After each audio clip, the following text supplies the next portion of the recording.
Queridos, nós estamos trazendo uma série, uma reflexão sobre como a igreja primitiva vivia, como era a experiência daqueles primeiros irmãos na fé, aqueles primeiros irmãos que depois da conversão a Jesus Cristo se reuniam como igreja, viviam como igreja.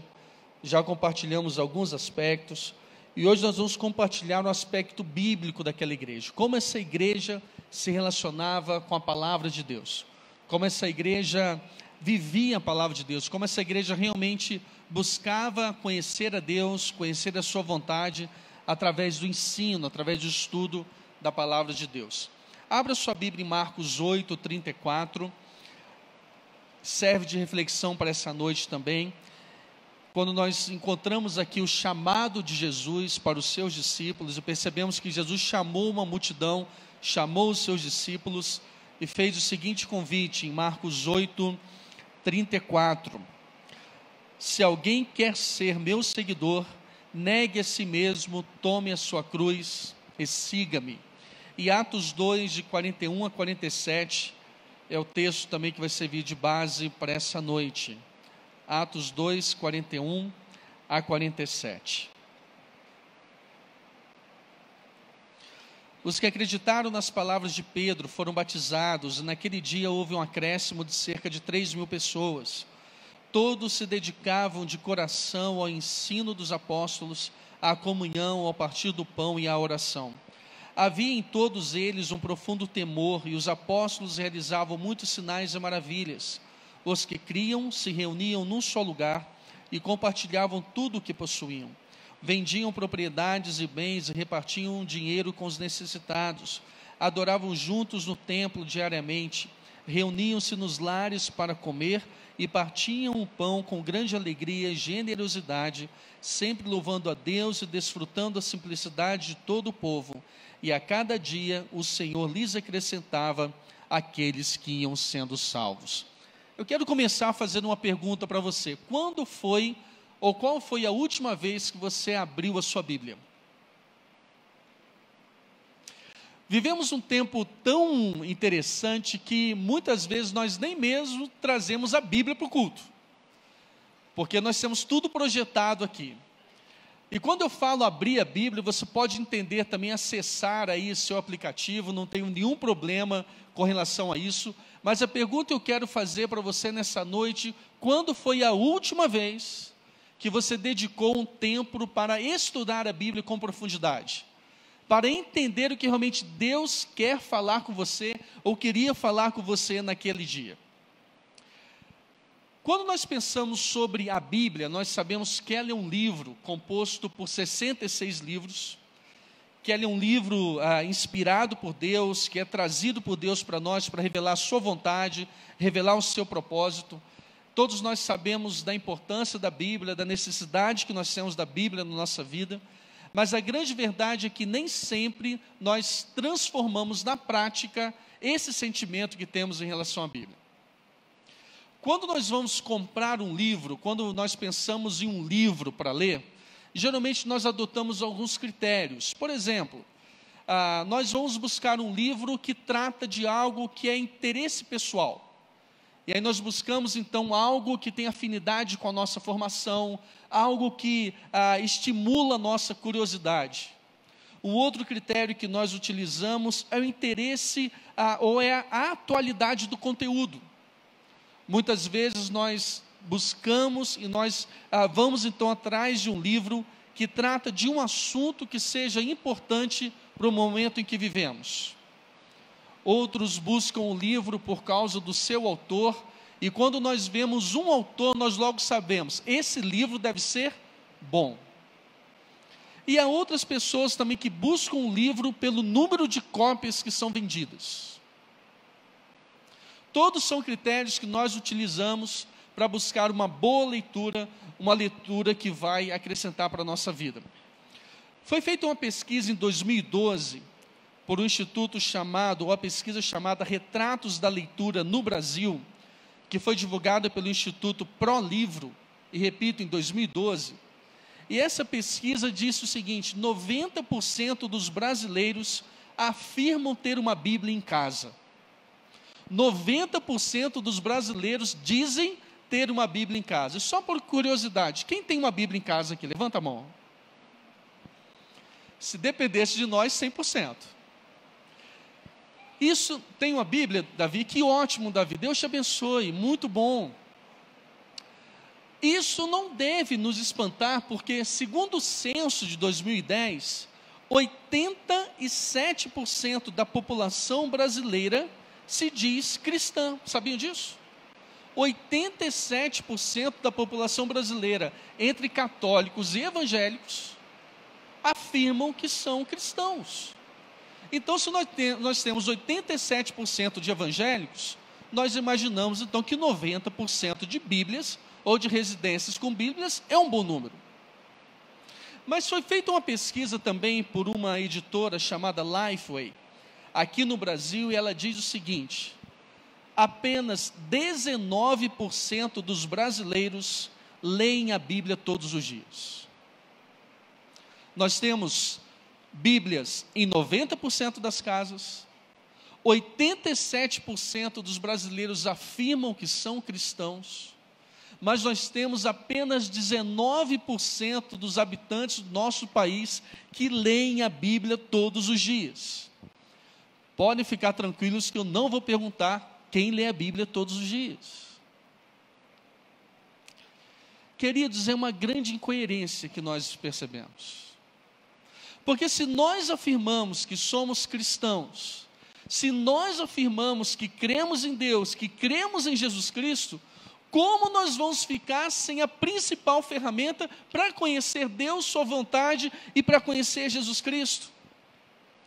Talvez isso comece a explicar por que vivemos num país com tanta corrupção, com tanta promiscuidade e com tanta violência. Se nós pensarmos bem, a Bíblia é a maior ferramenta de transformação de vidas, disponibilizada por Deus para todos nós. E se nós temos a Bíblia e não lemos, nós não somos transformados pela Bíblia. Vocês se lembram aqui dos critérios que eu falei que nós usamos para buscar um livro para leitura? Se você então pensa realmente no critério do interesse pessoal, se você quer ser atraído por um tema, a Bíblia simplesmente fala sobre a eternidade. E aí eu pergunto para vocês, existe algum tema mais importante para nós do que a eternidade? Do que o céu? Do que a vida eterna com o nosso Deus? Se você de repente busca um livro que fale sobre temas atuais, que sejam importantes para o seu dia a dia, para o seu momento, a Bíblia fala sobre relacionamentos, fala sobre depressão, fala sobre ansiedade, fala sobre política, fala sobre ação social, fala sobre preservação ambiental, fala sobre economia. Na Bíblia nós encontramos de tudo. Se você quer tratar de um assunto, se você quer ler sobre qualquer assunto, você pode ir na Bíblia, até romance você encontra na Bíblia. Se você busca um livro por causa da credibilidade do seu autor, existe um autor com mais credibilidade do que o nosso Deus? E se você busca ainda um livro pelo número de exemplares que são vendidos, só para você saber, estima-se que mais de 6 bilhões de exemplares da Bíblia, em mais de 2.600 idiomas e dialetos, já foram vendidos na face do planeta Terra. Cerca de 7 vezes mais do que o segundo colocado, que é o livro vermelho do líder chinês Mao Tse-tung, falando então sobre o culto a ele mesmo, a sua personalidade que é adorada na China comunista até hoje. 6 bilhões de exemplares vendidos em cerca de 2.600 idiomas. Quando nós pensamos no nosso país que sofre com tantas desgraças, com tantas misérias, com tanta pobreza, e nós vemos o povo agora indo para as ruas celebrarem um carnaval, numa nação que se diz cristã, não é de se espantar, porque o nosso país está indo tão mal. E se alguém aqui quiser falar para mim que é apenas uma brincadeira, uma diversão, Quando que consumo excessivo de bebidas alcoólicas é brincadeira? Quando que relacionamentos sexuais sem compromisso são brincadeira? Quando que exploração da sexualidade é brincadeira? E se alguém me provar que há respaldo bíblico para isso, no próximo ano eu pulo o carnaval.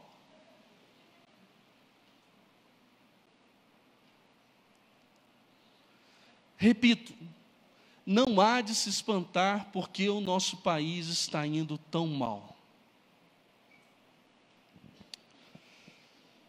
O problema, ou um dos problemas que nós encontramos, é que quando nós falamos sobre a Bíblia, talvez grande parte dessas famílias que têm esse livro na sua residência, o utilizem apenas como um amuleto, como um símbolo de uma crença sem fundamento, uma crença vazia.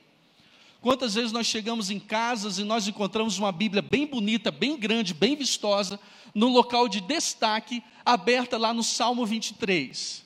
O Senhor é o meu pastor e nada me faltará. A família quer um pastor que supre tudo, mas não quer um pastor para seguir.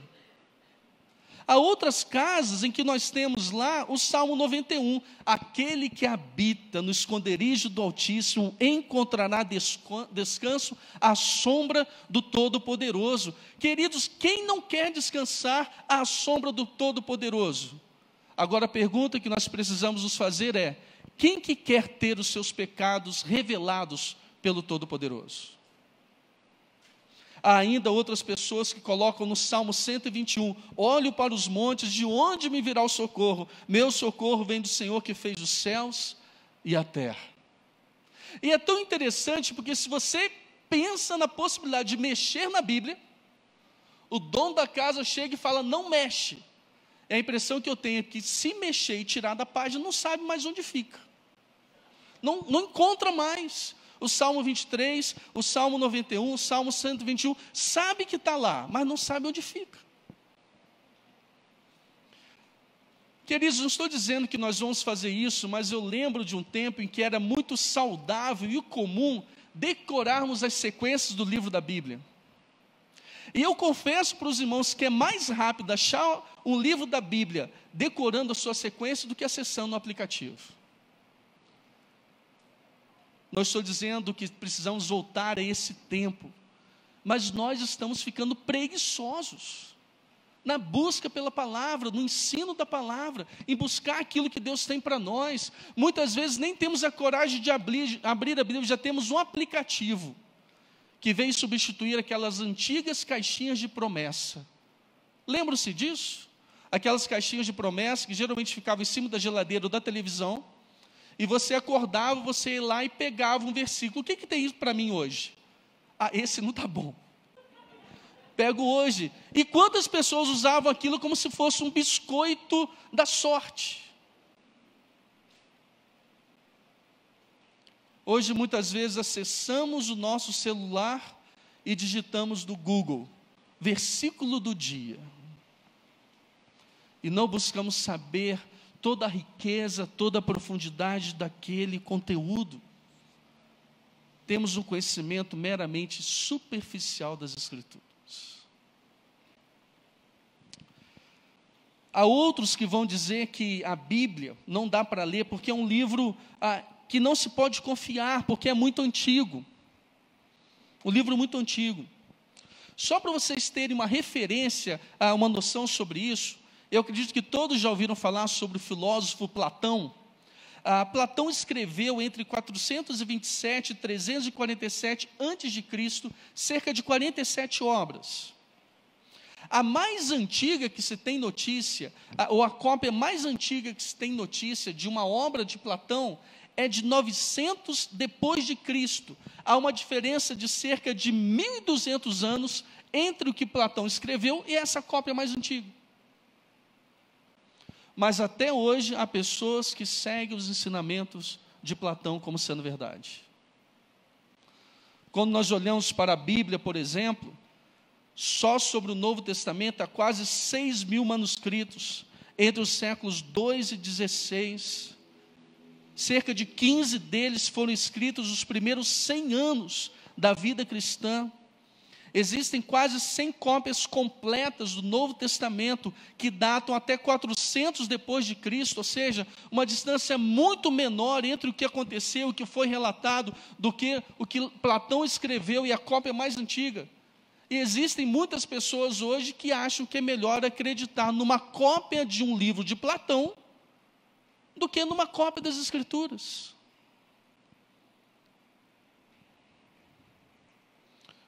Outros vão dizer que a Bíblia contém erros. Estávamos conversando um pouquinho sobre isso na classe de integração de novos membros, hoje, às 18 horas. E só para os irmãos terem ideia, de uma forma resumida, entre Antigo e Novo Testamento, há quase 30 mil manuscritos e 24 mil fragmentos.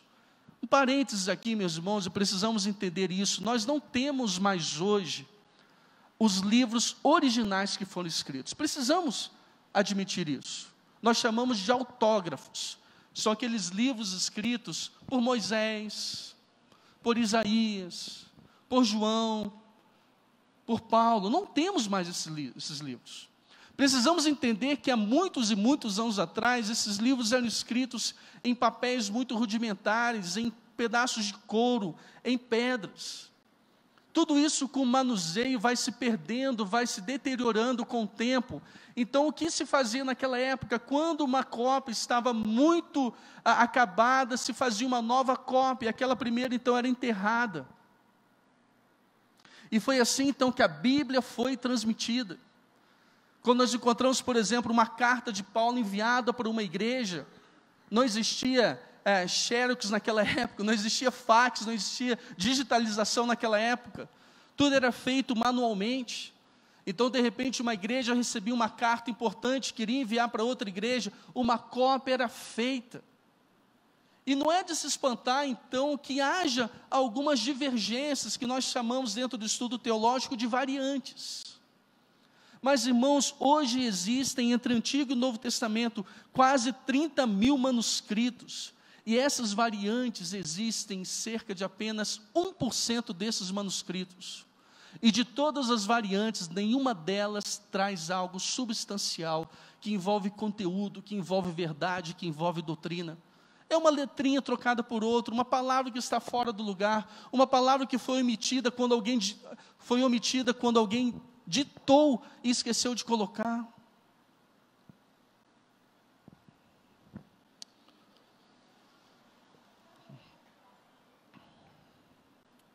Quando nós falamos ainda que a Bíblia é o livro mais perseguido ao longo da história, por quase 2000 anos, tem sofrido com ódio incansável, determinado, persistente. Encontramos na história vários movimentos que tentaram destruir a Bíblia. Ainda hoje, no século 21, há países em que a leitura da Bíblia, a posse ou a comercialização da Bíblia é punida com a morte, com prisão. Estamos falando sobre Coreia do Norte, China, Uzbequistão, Irã, Arábia Saudita, Afeganistão, Somália, Maldivas, Iêmen, Síria, Laos e etc. Ter hoje esse livro nas nossas mãos é um milagre de Deus. É fruto do cuidado de Deus. E a pergunta que nós precisamos fazer nesse momento é: por que será que a Bíblia incomoda tanta gente? Por que será que esse conteúdo que nós encontramos aqui mexe tanto com as pessoas? Uma pessoa disse certa vez o seguinte: a Bíblia incomoda tanta gente, porque na verdade tanta gente fica incomodada com a Bíblia. A Bíblia não fala sobre sabedoria humana, a Bíblia fala sobre sabedoria divina. A Bíblia não fala que o homem está no centro da história, a Bíblia fala que Deus está no centro da história. A Bíblia não fala sobre um problema do homem, sob uma ótica humana que pode ser resolvido pelo homem. A Bíblia fala sobre um problema do homem que é o pecado, sob a ótica divina que é a condenação, com a resposta divina que é a salvação.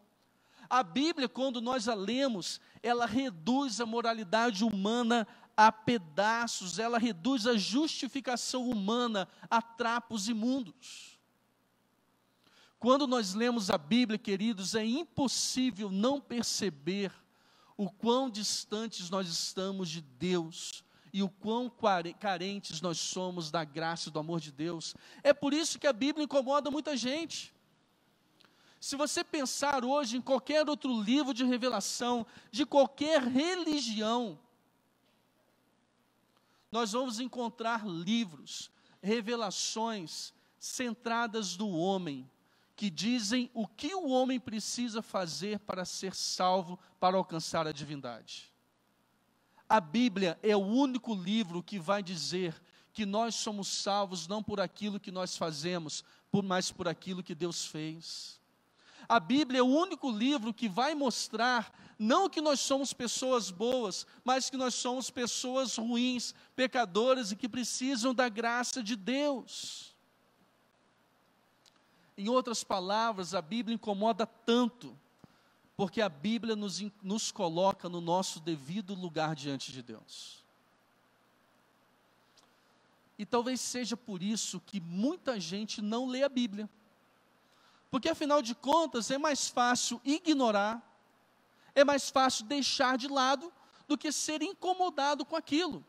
Porque se nós afirmamos que cremos em Deus, se nós afirmamos que cremos na palavra de Deus, a única alternativa que nós temos ao ler a palavra de Deus é aceitar e obedecer. Parece muitas vezes aquele filho que já sabe a resposta da mãe sobre determinada coisa. E aí, ao invés de perguntar para a mãe, ela pergunta para o pai, porque sabe que o pai é mais mole. Não existem atalhos. Não existe uma forma de enganar a Deus. Não existe uma forma de manipular a vontade de Deus, os propósitos de Deus para nós. E quando nós entendemos que a Bíblia revela Deus, nós somos obrigados a amar e obedecer a palavra de Deus como sendo ao próprio Deus. Lá em João 14, 21, Jesus disse o seguinte: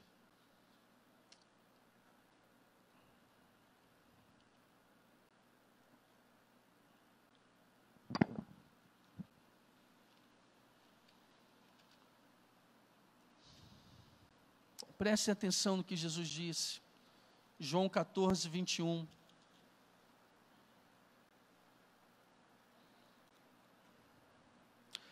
Aqueles que aceitam meus mandamentos e lhes obedecem são os que me amam.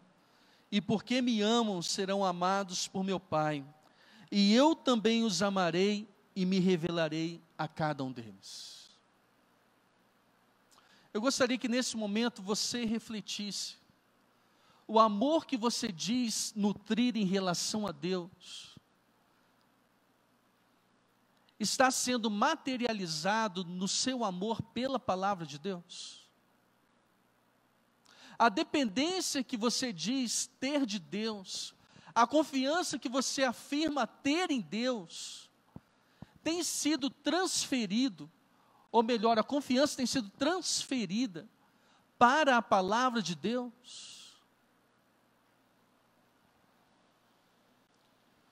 Queridos, é impossível alguém dizer que ama a Deus e não amar a palavra de Deus. É impossível alguém dizer que crê em Deus e não crer na palavra de Deus. É impossível alguém dizer que quer conhecer a Deus e não querer conhecer a palavra de Deus. Eu tenho certeza que todos que estamos aqui nessa noite, estamos aqui porque queremos conhecer mais sobre Deus. Queremos ter um relacionamento mais profundo com Deus, mais intimidade com Deus. Queridos, a forma que nós temos para fazer isso é mergulhar no estudo da palavra de Deus. E se nós não estudamos, se nós não lemos, se nós não buscamos, nós não conhecemos Deus como Ele é. Algumas vezes nós conversamos com as pessoas, e é tão interessante, eu estava conversando com algumas pessoas aqui da igreja sobre isso, como que é comum no conceito popular ou no pensamento popular as pessoas falarem uma frase que elas pensam que está na Bíblia. Há um tempo atrás eu estava no culto e alguém disse o seguinte: como está escrito, nem tudo são flores. Isso não está na Bíblia. Há um tempo atrás, um candidato a presidente da República estava numa entrevista e falaram com ele o seguinte, uma citação, e ele disse o seguinte: quem salva uma alma, salva o mundo inteiro. A referência é bíblico. Dentro de um contexto, você imaginar que uma alma vale mais que o mundo inteiro, e você salvando uma alma, você está salvando o mundo inteiro, tudo bem, mas não tem isso na Bíblia. Deus ajuda quem cedo madruga. Não tem na Bíblia. Consegue então perceber como muitas vezes nós alimentamos um conhecimento nosso, popular, aquilo que nós recebemos de uma pessoa, de outra, da sociedade, e começamos a pensar que aquilo é conhecimento bíblico? E aí deixa eu perguntar para vocês agora, com muita sinceridade, com muito carinho no meu coração. Quem sou eu para dizer para vocês o que vocês devem fazer? O que é certo ou errado? O que agrada ou desagrada a Deus, baseado no meu pensamento sobre moral, sobre justiça e sobre ética? Quem sou eu para sugerir que o meu conceito de moral, de justiça ou de ética é maior do que o conceito de moral, de justiça ou de ética de qualquer um que está aqui? Queridos, a referência maior e absoluta para a nossa vida é e deve ser a palavra de Deus.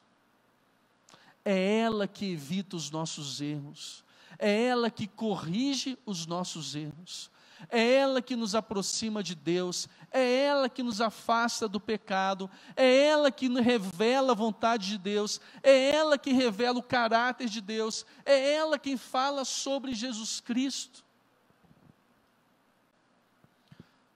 Cantamos aqui agora há pouco uma música que eu gosto muito de cantar.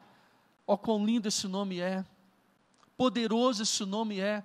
Quem revela para nós que Jesus é poderoso, que tem um nome que está acima de todo nome, é a palavra de Deus.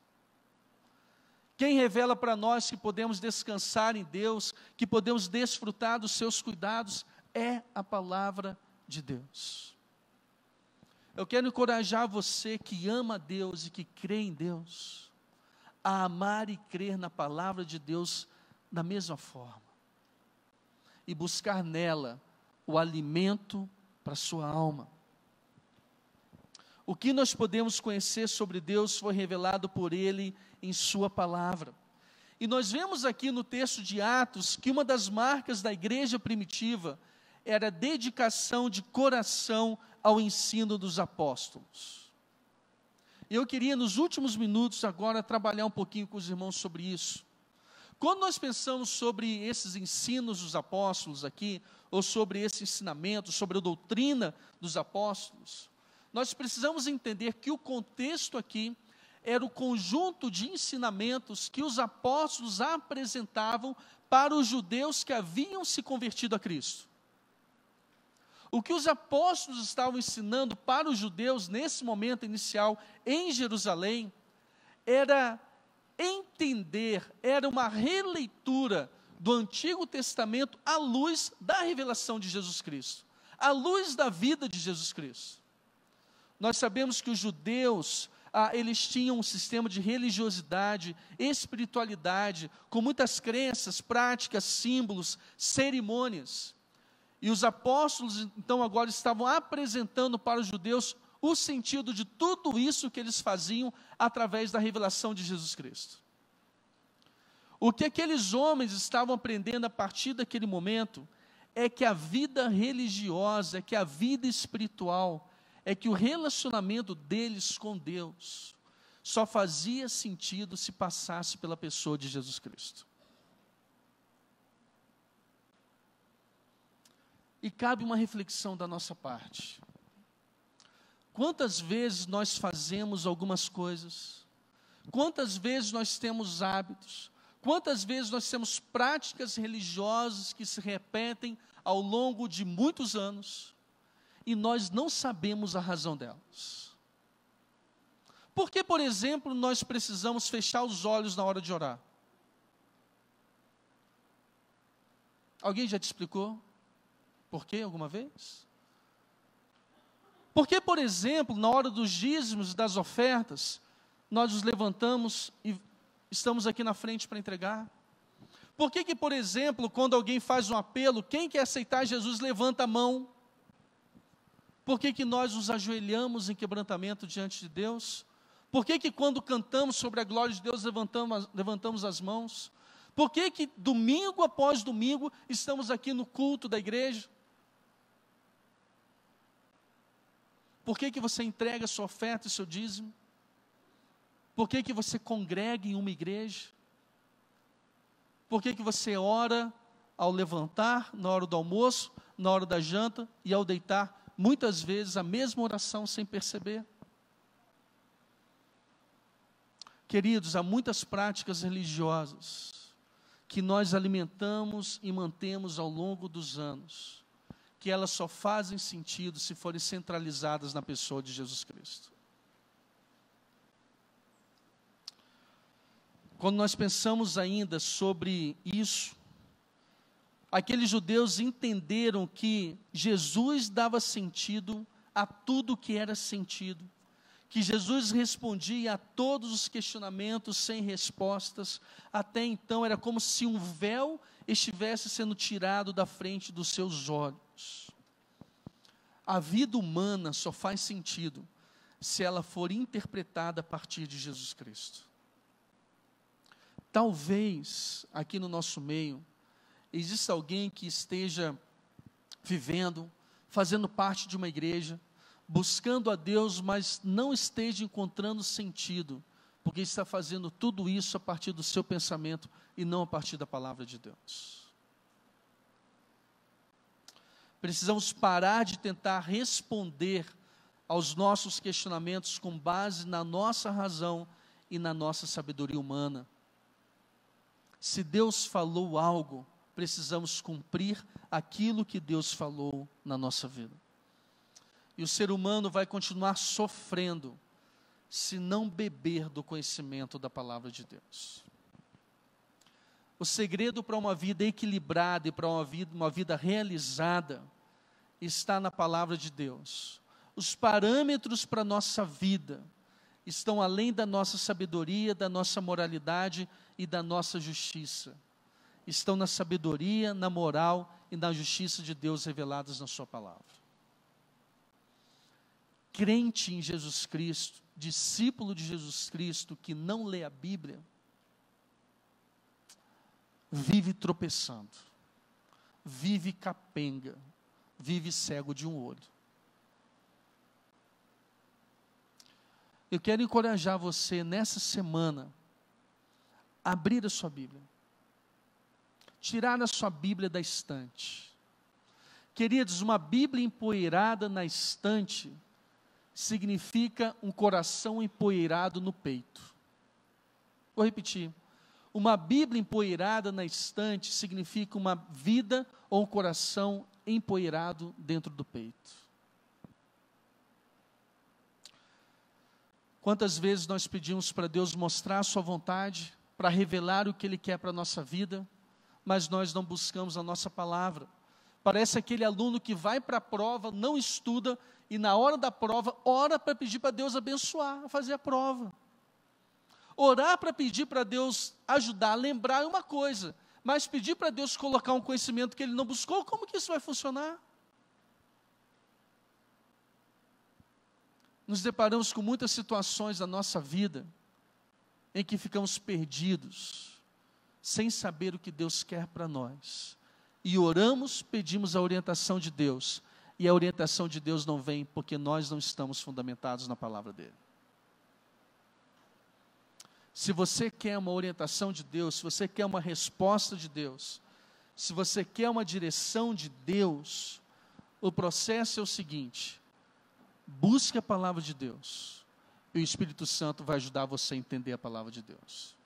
Busque a palavra de Deus, e o Espírito Santo vai iluminar você para você compreender o conteúdo da palavra de Deus. O Espírito Santo é o nosso aliado, ele revela. Mas a Bíblia diz, Jesus disse, que ele nos ajudaria a lembrar todas as coisas que Jesus nos ensinou.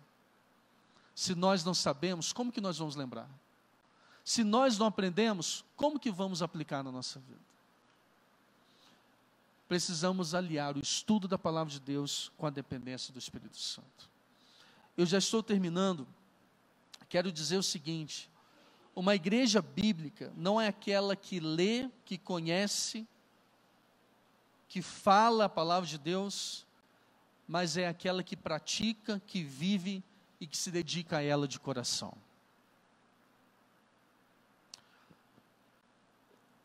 Quero fazer a última pergunta dessa noite. Quantas vezes você vai abrir a palavra de Deus nessa semana que se inicia? Quantas vezes? Quantas vezes você vai buscar orientação para a sua vida na palavra de Deus? Eu espero que seja todos os dias, nessa semana. Amém? Que Deus nos abençoe, para que possamos entender, compreender, que aquilo que Deus deixou para nós é para o nosso bem, e que a palavra dele revela o seu caráter e a sua vontade, e nos aproxima dele. Deus nos abençoe. Eu queria orar por você nessa noite, e o desejo do meu coração é que você realmente sinta necessidade de buscar a palavra de Deus diariamente. Eu falei aqui sobre aplicativos que têm a leitura bíblica. Eu não sou contra esses aplicativos. Se você tem a dificuldade, busque um bom aplicativo. Se você tem dificuldade, busque um livro de devocional, é um bom ponto de partida. Muitas vezes nós não sabemos por onde começar. Se você tem dificuldade, faça isso. Se você quer de repente entender um pouquinho mais a Bíblia, fale comigo, estou à sua disposição. Existem versões da Bíblia, por exemplo, que trazem uma leitura cronológica da Bíblia, que facilita a nossa compreensão. Mas não se acomode com o fato de não estar entendendo. Não se habitue a não procurar a palavra de Deus. Nós precisamos dela todos os dias da nossa vida. Eu queria orar por você. Enquanto estivermos cantando, eu queria pedir para você ficar em pé, e que você faça desse momento um momento de decisão diante do Senhor, de buscá-lo através da sua revelação escrita, que é a palavra de Deus.